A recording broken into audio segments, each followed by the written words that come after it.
Je trouve qu'on n'en parle pas assez que j'avais fait un fucking rebranding pour qu'au final mes vidéos ressemblent à toutes les vidéos que j'avais fait avant, avec la petite différence que le plan était différent.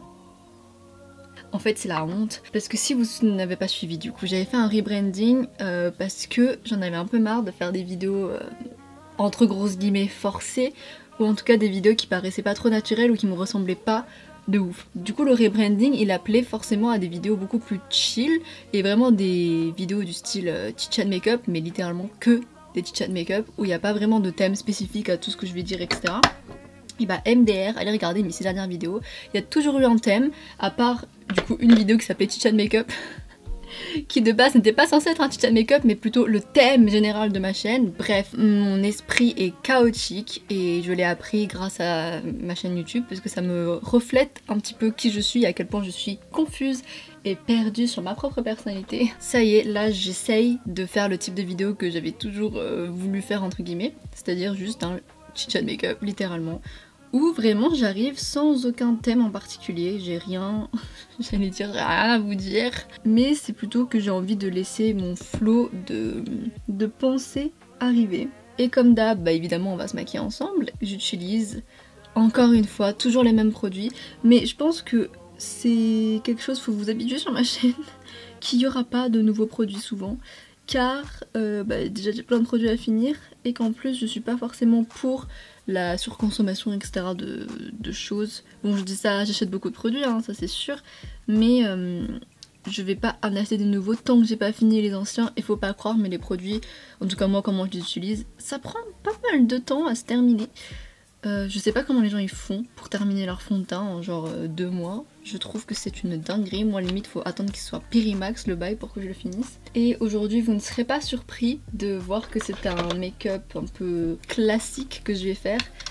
Et je ne mets plus de fond de teint depuis un moment, vous avez dû le voir si vous suivez mes vidéos depuis du coup les 6 dernières vidéos. Je mets plus de fond de teint parce que je trouve que c'est assez inconfortable. Et surtout que ça ne colle plus trop à mon rythme de vie. Je m'explique. Mais en gros, j'ai repris le sport. Du coup, je fais du yoga et un petit peu des fois des workouts. Et du coup, ça fait que je préfère ne pas être trop maquillée de manière générale. Parce que au moins, j'ai pas à me démaquiller avant de faire mon sport. Parce que je trouve ça un petit peu dégueulasse déjà de transpirer dans son maquillage. Et en plus de foutre du fond de teint sur mon tapis qui m'a coûté 70 €. J'aurais un peu le seum, je vous avoue, donc du coup soit je me démaquille avant de faire mon sport, soit je ne me maquille pas beaucoup de base. Du coup ces derniers temps je opte plus pour le fait de pas me maquiller tout court, enfin de pas me mettre de fond de teint tout court. Comme ça, pas de problème de transfert ou quoi. Bon après j'avoue que je suis peut-être une p*** d'hypocrite parce que je mets quand même du bronzer et du blush et ça touche mon tapis à 70 €. Donc peut-être qu'il va falloir que je me remette un petit peu en question. Et là je vais utiliser le bronzer Rare Beauty qu'en ce moment j'utilise pour tout et rien. C'est-à-dire que je le mets sur mes paupières, donc je le prélève au doigt et je le mets de manière hyper aléatoire sur mes paupières. Après là je fais ça, ça va un peu servir à rien parce que vous allez voir ce que je vais faire après, mais bon, juste pour le fun on va dire. Et j'ai arrêté de mettre directement le stick sur ma joue parce que je trouvais que ça faisait des fois, soit ça pouvait faire une trace, après avec celui-ci en vrai la formule est tellement bien que ça fait pas une trace, mais je préfère mieux contrôler la quantité de produit quand même qui vient sur ma joue et de pas en mettre trop. Du coup je préfère prélever directement sur le stick comme ça et pas trop. Et après de l'étaler en tapotant sur ma joue, ça fait un effet vachement plus naturel et beaucoup mieux fondu à la peau. Et ça fait quelques vidéos que je le dis, mais ma peau, je ne comprends pas pourquoi ces derniers temps j'ai plein de rougeurs, plein d'imperfections, mais je sais pas, ces derniers temps ça ne veut pas se calmer. Pour ce qui est du blush, je vais mettre le Sweet Cheeks de chez NYX et pareil, même si l'embout est un petit embout mousse, je vais quand même le prélever directement sur mon pinceau et pas le poser sur mon visage. Et après je tapote. Enfin en vrai je tapote et aussi je me permets de faire ça car je n'ai pas de fond de teint en dessous et c'est ça aussi qui est assez pratique quand on met pas de fond de teint, c'est qu'on n'a pas peur de déplacer toute la matière et qu'on peut se permettre d'être un petit peu plus brut ou plus direct dans nos mouvements. Après je sais pas si c'est une bonne chose, mais au moins ça va plus vite. Et du coup là vous assistez littéralement à juste un vrai, pour le coup, enfin non pas que mes anciens chit-chat make-up étaient faux, mais je veux dire là c'est un vrai dans le sens où je me maquille littéralement comme ça de manière quotidienne et que je vais pas me faire un full face juste pour la vidéo quoi. Ensuite on va passer à la partie interesting, c'est-à-dire les yeux. Je vais prendre ma palette Morphe qui, vous savez si vous avez regardé pas mal de mes vidéos, la première palette que j'ai eue, enfin l'une des premières palettes que j'ai eues, et c'est celle que j'ai le plus utilisée dans ma carrière. Enfin bon, je dis ça, regardez comment ce n'est pas trop utilisé malgré tout, hein. Comment les gens font pour terminer des palettes, je trouve ça fou. Et même si je pense que c'était ta seule et unique palette que tu utilisais tout le temps, je me dis ça se finit pas comme ça quand même. Il y a 3 x 3, il y a 9 couleurs dedans. Bon, j'en ai 8. Interminable le truc. Et du coup, bah comme d'habitude, je vais faire le maquillage le plus classique et boring sur terre. Je vais prendre la teinte Beach Please et je vais la mettre sur toute ma paupière mobile. Et ce que j'aime bien, c'est, bon là on dirait que j'en ai prélevé beaucoup, mais de pas en prélever trop pour pouvoir bien l'étirer et bien travailler plutôt que d'avoir une grosse trace et avoir vraiment une barre. Là je préfère en avoir moins pour l'estomper, que ça fasse beaucoup plus fumé et beaucoup plus, entre grosses guillemets, naturel. Et j'aimerais quand même parler d'un petit sujet. Je ne me vois pas en faire, enfin si en vrai je pourrais en faire une vidéo, une full vidéo comme je faisais avant, un peu podcast etc. Mais bon, vu que là j'ai décidé de vraiment respecter mon rebranding et de vraiment faire que des vidéos chit-chat make-up honnêtes, spontanées, sincères, pas écrites ou pas réfléchies trop en avance. Et bah j'aimerais bien parler du fait de se comparer aux autres. L'une des raisons pour lesquelles je commençais à m'éloigner de mon rebranding, c'était parce que je me comparais aux autres et que je voyais que tout le monde faisait des vidéos intéressantes et j'étais en mode ah moi pourquoi est-ce que je ferais juste des chit-chat make-up, c'est un peu trop banal, je vais pas attirer les gens. Et plus je voyais que YouTube ça fonctionne comment? Ça fonctionne avec les miniatures, ça fonctionne avec des titres accrocheurs, avec des bons thèmes de vidéos, et en plus ça je peux le comprendre parce que même moi si je vois un thème de vidéo YouTube qui m'intéresse, c'est ça qui va faire que je vais cliquer, et je vais pas forcément cliquer pour voir une meuf que je connais pas se maquiller et raconter sa life quoi, j'en ai un peu rien à faire. Et du coup j'étais un peu prise dans ce truc là de je veux un peu rentrer dans le moule et vu que ça marche pour tout le monde, et je le fais parce que ça doit sûrement marcher pour moi aussi au bout d'un moment. Sauf que pour moi ça ne me convient pas cette manière de faire, parce qu'en vrai les miniatures qui accrochent etc, je peux continuer à en faire si vraiment il y a lieu de faire ça. Mais en vrai j'ai pas une vie des plus intéressantes et j'ai pas non plus tant de choses à dire que ça. Enfin ça me cantonnait à seulement une chose, de devoir faire des trucs hyper accrocheurs qui donnent envie etc. Donc du coup maintenant je vais devenir boring as fuck. J'espère que si vous regardez ces vidéos vous êtes en train de vous maquiller en même temps que moi et que ça vous occupe un petit peu pendant votre make-up. Et si jamais vous le faites et que c'est le début de votre journée, je vous souhaite un bon courage pour votre suite de journée. Moi ce que je vais faire c'est que je vais faire du montage, du coup je vais monter cette vidéo parce que je suis un peu short au niveau timing vu que je vais bientôt partir en vacances et j'ai pas trop envie de me ramener avec un montage à faire en vacances. Du coup j'ai envie de le faire le plus vite possible pour le poster poster cette semaine du coup, la vidéo. Et après je vais faire du yoga, donc raison pour laquelle je n'ai pas mis de fond de teint. Et aussi en ce moment je passe ma vie à lire. Et vous pouvez vous dire banal, basique, on s'en bat les reins. Sauf que pour moi c'est un truc de ouf. C'est comme un mini accomplissement en vrai, parce que j'ai grandi en kiffant la lecture, parce que je lisais beaucoup quand j'étais petite. Des livres très cucul à praline comme L'été où je suis devenue jolie, La Sélection. Si vous aussi vous avez grandi avec ces livres vraiment adolescents, vous comprenez à quel point ça faisait du bien de lire des livres comme ça. Et je dévorais ces livres, je les lisais en 3 jours. Genre le livre qui fait cette taille là, je le lisais en 3 jours. Et en grandissant, vu que au collège, lycée, on fallait lire pas mal de livres, ce qui est une bonne chose, hein, je veux pas dire le contraire, mais moi ça me faisait lire des livres que je kiffais pas trop. Parce que faut pas croire que tout ce qu'il y a sur terre c'est des classiques, et malheureusement c'est ce que ont fait beaucoup de profs, pas tous, parce que j'ai eu vraiment des profs qui m'ont fait lire des livres incroyables, qui à ce jour me font encore trop du bien et qui sont littéralement dans mes livres préférés. Mais j'ai aussi eu beaucoup de professeurs qui me faisaient lire des livres, enfin que des classiques. Et je dis pas les classiques sont nuls, mais moi ça me parle pas du tout. Enfin c'est pas du tout dans les choses que j'aime lire. Et inconsciemment ou consciemment, je sais pas trop, mais en grandissant, je me suis dit j'aime pas la lecture, vu que j'arrivais plus à trouver des livres avec lesquels j'ai accroché vraiment. Et ceux avec lesquels j'accrochais, c'était très rare. Et en plus, plus je grandissais, plus je me disais, bah là, je vais pas relire un livre comme l'été où je suis devenue jolie, parce que je suis grande maintenant, enfin genre même là, à mon âge, si je le relis, oui, ce serait sympa, mais je serais plus en mode... ouais, des fois c'est un peu nul, hein. Enfin, des fois c'est un peu trop cucu. Donc en fait, je me disais, bah j'ai trop du mal à trouver un livre qui me convient. Et du coup, bah j'ai un peu arrêté de lire, ou genre j'avais arrêté de m'intéresser à la lecture. Parce que je me disais, bah je vais pas trouver. J'avais un peu la flemme de chercher aussi, je vous avoue. Et j'étais très rarement tombée sur des livres que j'avais vraiment envie de lire, enfin dont le résumé me donnait envie de lire, ou que les gens arrivaient à me faire envie de lire. Les gens arrivaient à me faire envie de lire. C'est sûr que la go elle est lettrée depuis 10 ans. Mais bon bref, du coup tout ça, ça m'a amené à penser que j'aimais pas la lecture. Et en plus quand je commençais à lire un livre, en général je m'endormais. Genre je lisais 5 lignes et je commençais à dormir.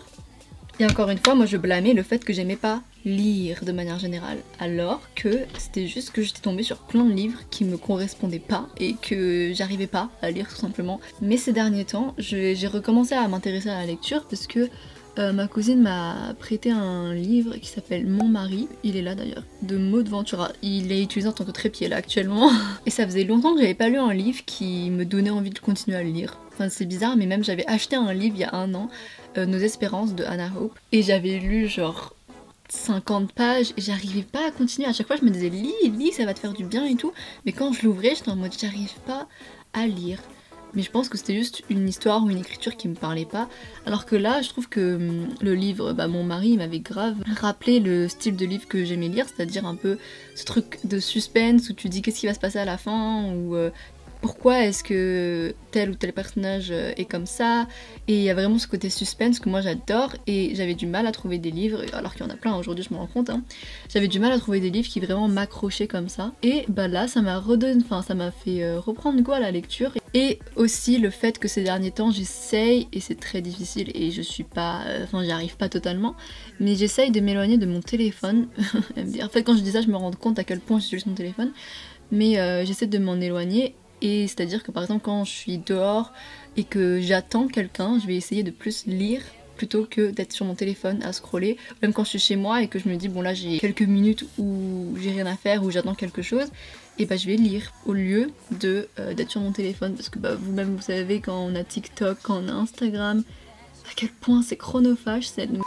Et même le matin par exemple, je me dis si jamais le matin je veux vraiment être distraite, parce que moi je suis quelqu'un, j'ai besoin d'être mentalement distraite malheureusement, et c'est un truc sur lequel je travaille aussi, j'aimerais bien être plus posée et arriver à être en solitude. Mais je me dis si vraiment t'as besoin d'un truc pour te distraire, le matin, lis. Et ne va pas scroller Instagram ou TikTok toute la matinée. Ça va juste te faire te sentir comme une merde. Donc pour toutes ces raisons, j'ai repris la lecture. Et franchement, je kiffe de ouf. Et là j'ai acheté genre 3 livres pour quand je vais partir en vacances. Et si vous voulez des petits bons plans, j'achète mes livres sur Momox. Donc c'est un truc d'occasion et moi je préfère acheter en occasion pour l'environnement. Et puis même je me dis, le livre je vais sûrement le lire une fois. Et après soit je vais le revendre, soit je vais le prêter à quelqu'un ou alors le donner à quelqu'un.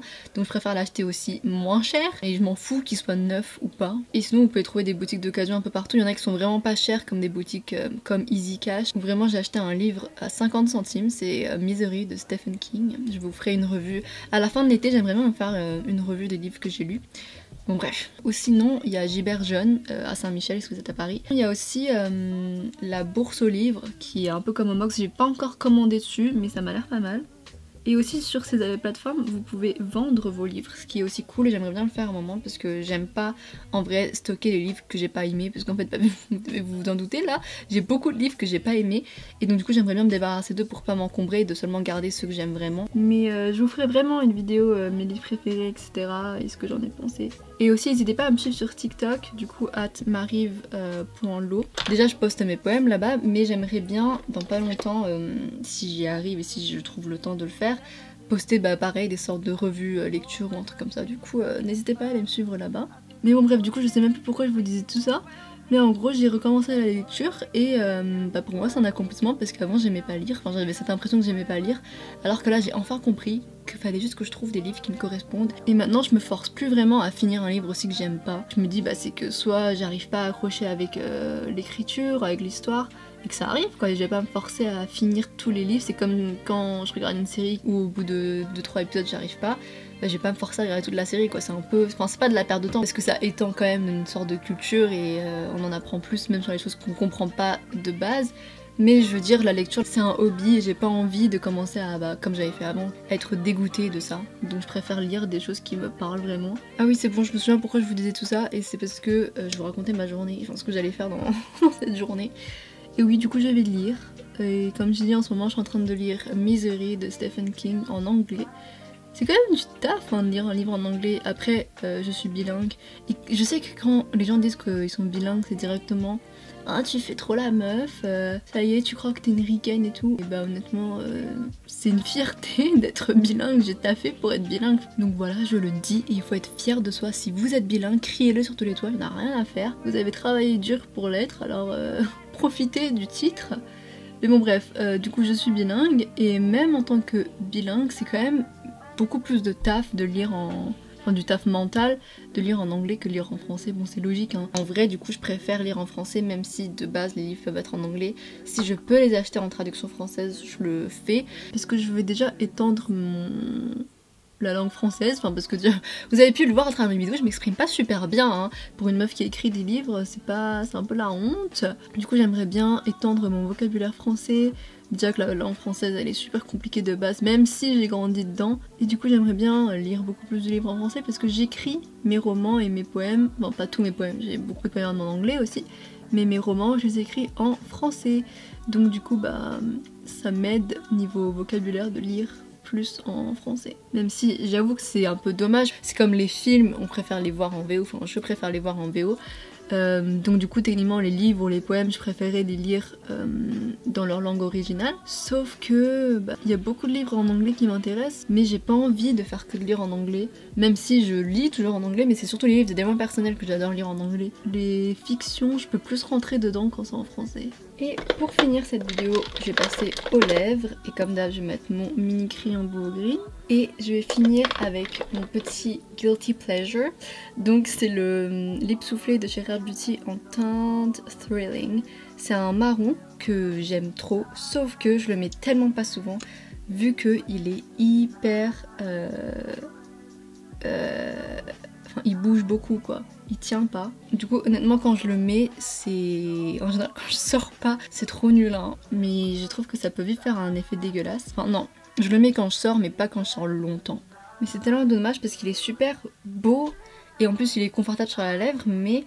Enfin bon, est-ce qu'il est vraiment confortable s'il bouge? Je sais pas, mais il est trop beau. Il assèche pas à la lèvre, c'est ça que je voulais dire. Take de pas pouvoir le mettre tout le temps. Mais bon, sur ce, j'ai terminé de me préparer. Est-ce que je mettrai pas de la poudre? I don't know. Non. Et voici mon look de la journée. J'espère que vous êtes contents de votre look de la journée. Et je vous souhaite encore une fois un bon courage pour votre journée.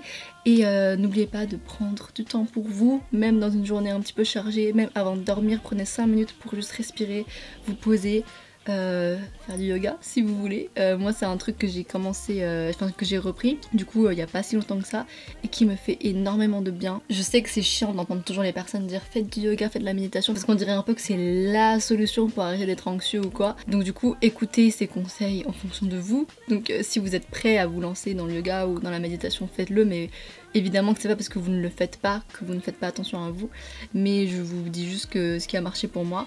Et le yoga c'est super difficile au début. Donc vous allez peut-être les premières séances vous dire mais c'est trop de la merde et c'est super chiant, mais plus on est dedans, plus on s'élève spirituellement et plus justement on gère mieux le stress, etc. Bref, je sais pas pourquoi je vous parle de ça en fin de vidéo alors que j'aurais pu en faire toute une vidéo à part entière. Oh mais d'ailleurs j'ai 2 petits livres que j'avais achetés à Urban Outfitters qui sont Anxiety. Genre vraiment vous arrivez chez moi et vous voyez ça sur ma pile de livres Anxiety. Genre est-ce que je suis pas une personne anxiogène à la mort? Ensuite, juste en dessous vous voyez The Little Book of Meditation. Donc vraiment j'ai un gros problème. Mais bon, avec un problème il y a une solution. Donc, bref, je sais pas pourquoi je disais tout ça. Mais voilà, je vous retrouve dans une prochaine vidéo et passez encore une fois une bonne journée et je vous fais des bisous.